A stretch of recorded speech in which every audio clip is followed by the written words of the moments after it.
दोस्तों, क्या भारत को ईरान के चाबहार पोर्ट से पीछे हटना पड़ेगा या फिर वह अमेरिका के प्रतिबंधों का जोखिम उठाकर आगे बढ़ेगा? यही बड़ा सवाल इस समय सामने खड़ा है। यहां तक की खबरें आ रही है कि भारत शायद चाबहार पोर्ट को बेच भी सकता है। दरअसल चाबहार पोर्ट को लेकर स्थिति अचानक इसलिए जटिल हो गई है क्योंकि अमेरिका द्वारा भारत को दी गई सैंक्शन वेवर यानी प्रतिबंधों से छूट अब खत्म हो चुकी है। पिछले साल अक्टूबर में अमेरिका ने भारत को 6 महीने की राहत दी थी ताकि भारत इस प्रोजेक्ट से अपनी गतिविधियों को धीरे धीरे कम कर सके।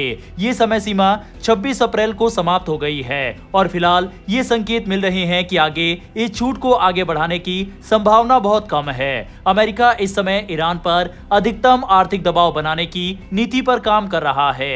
इसी के तहत उसने ईरान के तेल निर्यात, बैंकिंग सिस्टम और बंदरगाहों को निशाना बनाया है। ऐसे माहौल में चाबहार पोर्ट जैसे प्रोजेक्ट जो ईरान की अर्थव्यवस्था को सपोर्ट कर सकते हैं, अमेरिका की नजर में संवेदनशील बन जाते हैं। इसीलिए भारत के लिए ये काम जारी रखना अब पहले जैसा आसान नहीं रहा। भारत सरकार के सामने अब एक रणनीतिक दुविधा है। एक तरफ चाबहार पोर्ट भारत के लिए बेहद अहम है, वहीं दूसरी तरफ अमेरिका के साथ रिश्ते और संभावित आर्थिक प्रतिबंधों का खतरा भी उतना ही बड़ा है। अगर भारत इस प्रोजेक्ट में बना रहता है तो उसे अमेरिकी प्रतिबंधों का सामना करना पड़ सकता है, जिससे अंतर्राष्ट्रीय व्यापार और निवेश प्रभावित हो सकते हैं। इसी बीच भारत ने कुछ कदम पहले ही उठा लिए हैं। नवंबर में भारत ने चाबहार पोर्ट से अपने सभी कर्मचारियों को वापस बुला लिया था।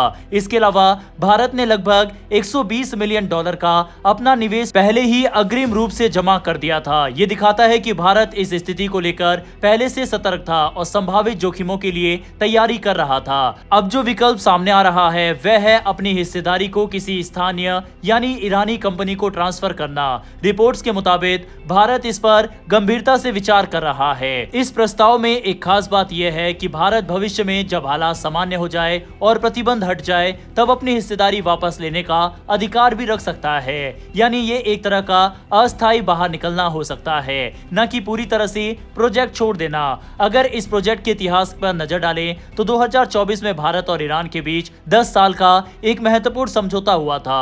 इसके तहत भारत को चाबहार पोर्ट के एक टर्मिनल को विकसित और संचालित करने की जिम्मेदारी मिली थी। अब तक भारत इस प्रोजेक्ट में करीब $620 मिलियन का निवेश कर चुका है, जो इसकी दीर्घकालिक रणनीतिक सोच को दर्शाता है। अब सवाल उठता है कि चाबहार पोर्ट भारत के लिए इतना महत्वपूर्ण क्यों है? इसका जवाब इसकी भौगोलिक स्थिति और रणनीतिक उपयोगिता में छिपा हुआ है। चाबहार पोर्ट ईरान के दक्षिणी पूर्व हिस्से में स्थित है और ये पाकिस्तान के ग्वादर पोर्ट के काफी करीब है, जहां चीन ने बड़े पैमाने पर निवेश किया है। ऐसे में चाबहार पोर्ट भारत के लिए एक संतुलन बनाने का जरिया बनता है, जिससे वह क्षेत्र में अपनी मौजूदगी बनाए रख सके।